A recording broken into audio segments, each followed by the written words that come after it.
Welcome in, y'all, to another episode of the Geek Out Room podcast. Don't forget you can watch our episodes over on our YouTube channel, Sauceless Entertainment. You can also listen to our episodes over on Spotify or Apple Podcasts. Just type in Geek Out Room podcast and you'll find us. With that being said, today we're talking about how to prep for your first ever Comic-Con / anime convention / card show / trading card show, whatever have you. You haven't been to a convention before? We got you. Let's get right into it. So, I think like a week ago, 2 weeks ago, I forget how, I think like 2 weeks ago, I paid for my brother, well, weeks in advance, I paid for my brother to do a photo op with Hayden Christensen, who's an actor who does Anakin Skywalker / Darth Vader from Star Wars. And my friend wanted to go because she's a big fan of his as well, and she loves Star Wars. And I realized that that was her first ever like convention. So I was like, oh, that'd be a really interesting topic to talk about on the pod, right? So the convention we went to was GalaxyCon in Richmond, Virginia.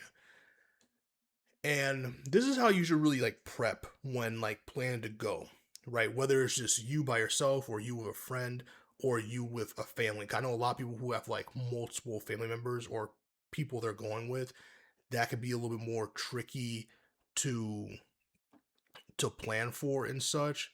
So how you go about it is that one, you want to get the hotel block because a lot of these things have like hotel, especially the bigger conventions have hotel blocks where they either partner with hotels nearby the convention center or whatever have you, and they have discounted rates for their hotels, right? So that you can get your lodging at a more affordable cost. And if you're listening to this only, I'm using air quotes here, affordable cost. It is still expensive.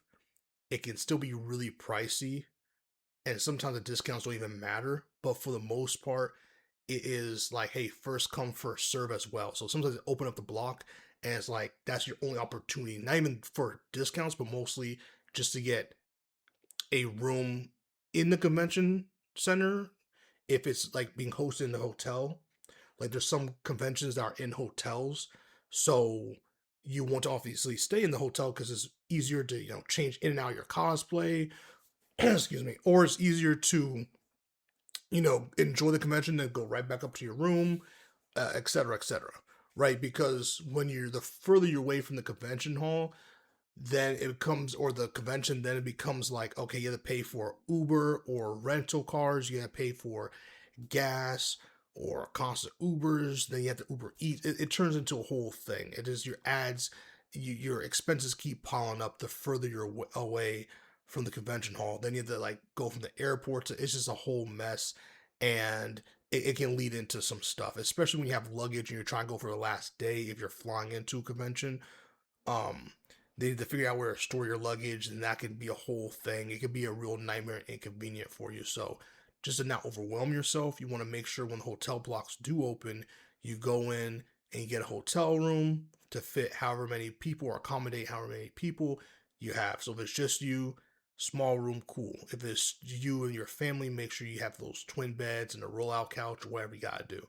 Just make sure you get that hotel block. Now, if you miss the hotel block, it's not the end of the world, but there's a good chance that, because especially depending on how popular the convention is, that you're not going to get it within the hotel, like the radius of that thing. So you may have to go a little bit out. I'm not saying like 30 minutes out, but you're going to have to go a little bit, like a couple blocks down the way, with some places that may not be hosting or partnering with that convention center / convention. So their rates will be regular, except they know a very popular event is going on right around the way. So they're going to double up, triple up the price sometimes, depending on how grimy they want to be. And now you're paying double, triple the price for what otherwise could be a more affordable hotel. Like, for example, Richmond, when conventions happen in Richmond, because Richmond, Virginia, is generally a pretty affordable place. Like, it's not paradise, right? Like, if you've been to the city, it's not like a paradise. So, like, at least downtown Richmond, it's not a paradise. So, when you want to stay in a hotel there, it's pretty affordable. Like, it's very affordable. But when conventions happen, it can tick up a little bit. It can be a little bit more like, I don't know, a couple, like maybe $60 a night can turn to 120, 140 a night, something crazy like that, depending. That's not accurate. I'm just throwing numbers out there, but you know what I mean. Like that's what can happen with prices right there. So you want to be careful with that. After you get the hotel situation, obviously there's also plane tickets and all that other stuff. Now here's the thing. Here's the thing about plane tickets. Here's the thing about plane tickets. There's calendars depending on what, like, use Expedia or some other stuff. There's calendars that show you the ideal time to fly. They can show you the cheapest day to fly versus the most expensive day to fly. Usually it could be during the week, like Wednesday's the cheapest. You can't always control that with time off and stuff like that, but you also want to look at, hey, can I even get to this convention? Okay, after you secure the tickets, like your hotel block, you secure your tickets where it's like, hey, you get VIP 3-day passes, just a Friday, just a Saturday pass, which we'll don't worry, we'll get into that in a second. But once you secure, you actually know you're going, you can go. You obviously need the plane ticket. Some people buy the plane ticket first, some people buy it last. I want to make sure I'm actually going to where I'm going to. So I make sure that the plane ticket is like the second thing I buy. Cause I just want to, hey, can I get into the convention first of all? Can I get the hotel I need? Cool. I use Expedia a lot because I get reward points, all that stuff, and it adds up pretty quickly for me because I travel a lot, not just for conventions. So it adds up for me. I end up getting discounts. I don't know about other places, but I know with Expedia, you can easily like book a hotel and flight or even a rental all at the same time and can get discounted rates with that. So usually I book my hotel and my flight at the same time and through Expedia, and I usually get a pretty fair price on my hotel and my flight. Now, I didn't fly. I covered Fan Expo Boston back in the summer. I did not fly for that one. I decided to drive, make a little road trip for me and my brother. But I was covering the advanced press, so I needed to go. So I booked the hotel and the rental through Expedia. And I got a discount rate. So that was what I did for that. And it saved me a couple $100 actually. Now I was like 28 minutes or so away from the convention center. I was not near it, but it was a short, I mean, 20 minutes was shorter. It wasn't a bad drive. It was like for 3 days, wasn't a bad drive. Um, and I saved money on flights. I saved money on, like, closer to convention hall was like hundreds of dollars more. So I saved hundreds of dollars by being like 28 minutes away. It can be a pain sometimes, but it's worth it. Um, Also, you gotta see parking. Parking at convention centers or around them can be a pain in the ass. I'm not gonna lie, Richmond is really horrible with parking, and some of their parking garages were so. When we parked for GalaxyCon, we found a parking garage that no one was monitoring, so like we didn't know it was full or not. So we went all the way to the top, and we had to like back out reverse. Cause it was like a one way basically. There wasn't enough room for a two way, so people had to back all the way down. It was a mess. It was a whole mess. So you want to make sure at least scout that area for parking garages. Does your hotel provide like, again, depending on what convention is? Does your hotel provide a shuttle service to the convention hall? I know I've been to one in Florida where there was a shuttle service to the hotel where the convention hall was at. Um, there's somewhere it's like, some hotels will just, if they don't have a shuttle service, they'll still let you park your car there, so you can just Uber or walk depending how far it is. So there's so many different ways to go about that, but definitely try to see, because you're going to have to spend some money on parking depending on what city you're in, like New York, LA. You're going to have to pay a lot of money for your parking, so you got to just keep that, or DC, got to keep that in mind 1000%. Then it comes to tickets and stuff like that. Now, tickets for conventions can be interesting because it really depends on how much bread you want to spend on this. Like, how excited are you to see or experience this? Like, there are VIP passes, there are fan experience passes. Like Hayden had one where you pay like $800 plus tax. You got to you got to get an autograph from him, a guaranteed spot in the photo op for him or with him, and then you got like access to his panel. Like he had a panel on Friday, I think. So you got like guaranteed seating in one of the sections for his panel. So stuff like that. If you're a huge Star Wars fan, a huge Hayden Christensen fan, you're going to want to pay for that. You're going to get all that package. Cool. If you're just someone who's just going for the sake of going, want to have fun, just see what's about, you may want a single day pass where you can just go for one day, probably the busiest day where you can really take in, which is usually Saturday. You can take in all the craziness, you can take in all the cool cosplays, do your little shopping in Artist Alley / vendors hall, stuff like that. Or if you're just someone like, hey, I just want to go to a convention just to shop for like anime or video games or nerdy stuff, you go on a Sunday, where sometimes, I don't mean all vendors, but sometimes vendors, because they want to carry back home as little as possible. Not saying they're going to let you just clean them out, but they want to have less stuff than what they came in with. So sometimes on the last day of the convention, they will be willing to bargain or throw some deals your way. Nothing crazy, but just some slight deals, maybe 10% off, maybe buy 2 get 1, buy 3 get 1, something like that, where they weren't offering that all weekend, but now it's Sunday, maybe they didn't get enough cash that they wanted, or maybe they're like, hey, this is still too much and we don't want to carry all this back. So let's just see on the last day, a Hail Mary attempt, how much can we sell off? So Sundays or last day of the con, definitely huge shopping day opportunity for you. Not so much Artist Alley, but definitely in Vendors Hall, like that, where like the mystery boxes are, where your figures are, Funko Pop, stuff like that. You can definitely probably get a deal from them there. So that's your day passes. Then you have the all 3-day passes or all 4-day passes, depending on how many days your convention you're going to is. Those passes are clutch, obviously, if you're willing to go every day, because they're supposed to be in a discount rate compared to like buying a Friday pass, Saturday pass, Sunday pass, or Friday, Saturday, Sunday, Monday, depending on how long your convention is, of course. So that's what that is. I will say, if you're there to like try to actually have a connection and talk to the people you're paying for autographs with, Saturday's the worst day to go because everyone goes on Saturday, obviously. Thursday or Friday, depending on when your con starts, is the better day to go for that, so you can actually get autographs about so many people and feeling rushed when you're talking to the celebrity you like.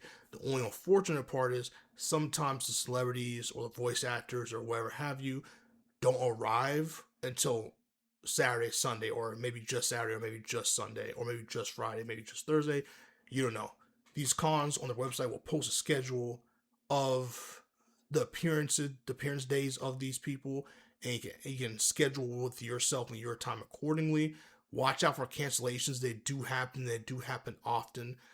Things just come up in life and the person can't make it. So do you get a refund? No, unless like maybe you had like a photo op with that person. Obviously they'll give you a refund for that. But if you just like buy like a 3-day pass or whatever, hoping to see this person, and they cancel, they're not going to give you your money back for a 3-day pass. So again, buy your passes and all this stuff according to like actually want to go.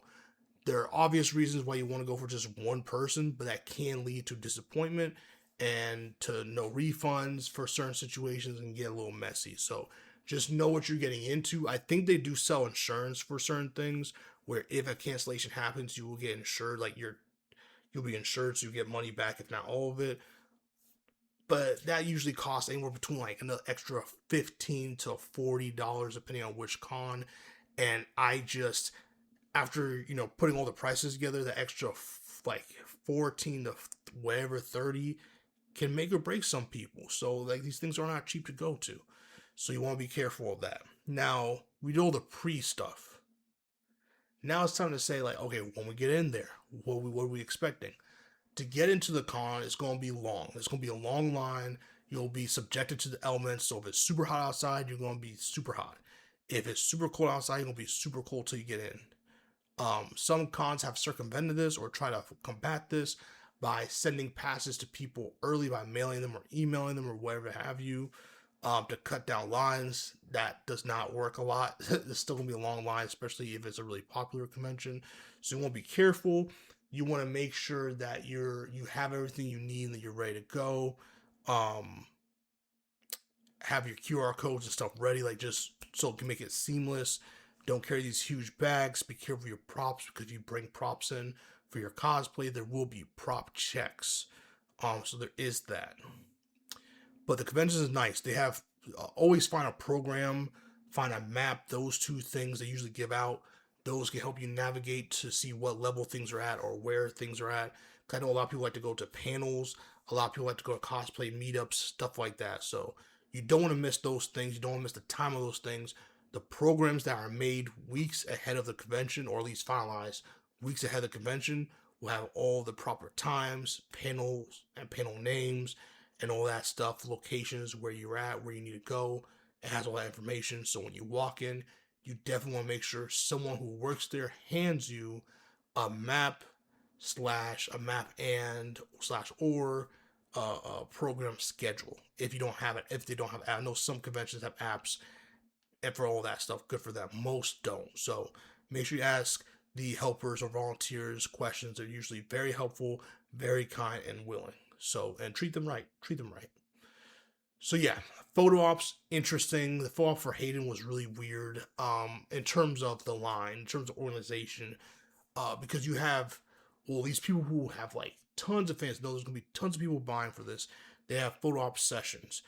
Ours was session number 8, I think, and I feel like they said session 1 through whatever come in here, which was weird because I feel like the whole point of having session 1 and getting super early to it is so you can be one of the first like 10 people or whatever in line, do your thing and leave out. Like, we got herded, bro. It felt like a cow at a farm that got herded, and it felt really weird. Luckily, we only stayed in line for maybe like 15 or so, 20, 30 minutes. I think like anywhere between 20 to like 40 minutes in line. It didn't feel like 40, probably 30 minutes in line. And we went. It was pretty quick from how many people were there.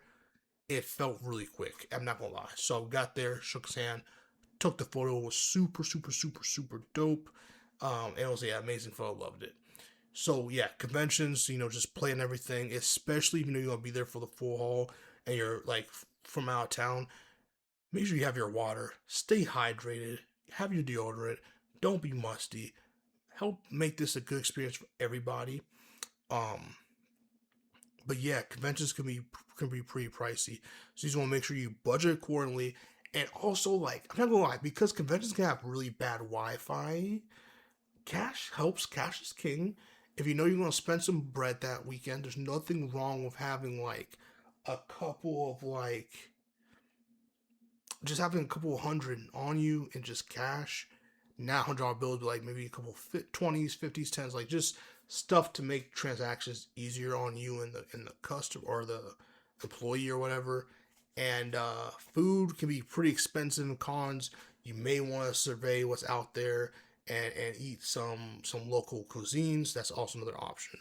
So there's plenty of options for these things. I definitely recommend people go to conventions of any kind, of whatever they like. Like if you like if you like car shows, there's plenty of car shows, especially in like the DMV area. There's a lot of car shows that happen every year that you can go attend to. I always tell people start at the small conventions before you go to the ones like in New York and LA where there's like hundreds of thousands of people. You can barely breathe. Everyone's shoving and pushing each other. And you have these bigger than life mega stars because it's LA, it's New York. So we're getting all the new trailers, all the hype videos, all the early announcements and stuff happen at some of these things like Star Wars Celebration, stuff like that. So just make sure you're prepared. Make sure you have money allocated to what you're trying to do, because your budget will directly relate to your experience in terms of getting your autographs, getting your meet and greets, or buying your favorite artwork. Like a lot of these artworks I have are from conventions. I go display them so people can be like, oh, who did this art or who did that art? This is the artist. Go follow them on IG, stuff like that. So it's super rewarding, can be super fun, but it can be really overwhelming. So just make sure if you go by yourself, you stay hydrated. Trust me. Stay hydrated when you're at conventions. I promise you'll start sweating profusely and you'll be like dizzy, be like, what's going on? Oh, I haven't drank water since like yesterday. That happens. So those are my thoughts on how to prepare for convention, like what you should look at, how you should go at it. Again, Expedia, bundle save, not sponsored by them. So that's how I feel about it. Don't forget to like, comment, subscribe, and share. See y'all on the flip side. Keep geeking out. Peace.